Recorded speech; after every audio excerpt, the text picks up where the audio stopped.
नमस्कार प्रणाम। हम शालिनी तिवारी रोरा लोग के बीच एगो खूब सुंदर बेटी के बियाह के गीत लेके आइल बनी। ओकरा के देखी जा, सुनी जा, आ लगन के दिन बा गाई जा भी, आ लाइक सब्सक्राइब जरूर करब जा, कमेंट करके बताई जा कि कैसन लागल। अरे कचुटकी सिंदूरा महंग भइले हो पापा, चुनरी भइले अनमोल, चुनरी भइले अनमोल।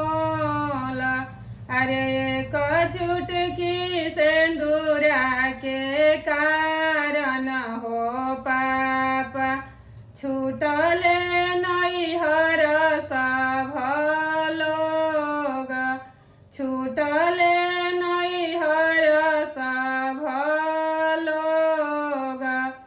आमा कहली बेटी नीति उठी अइहा, पापा कहले छव मास, पापा कहले छव मास।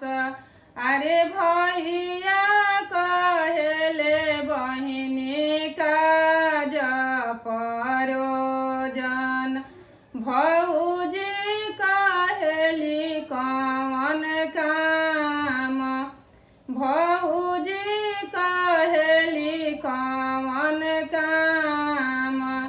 पापा जे देवेल अन्न धन सोनावा, आमा जे लहंगा पटोर, आमा जे लहंगा पटोर। अरे भैया जे देवेले हंसराज घोड़ावा, भौजी माहुरवा के डाढ़, भौजी माहुरवा के डाढ़।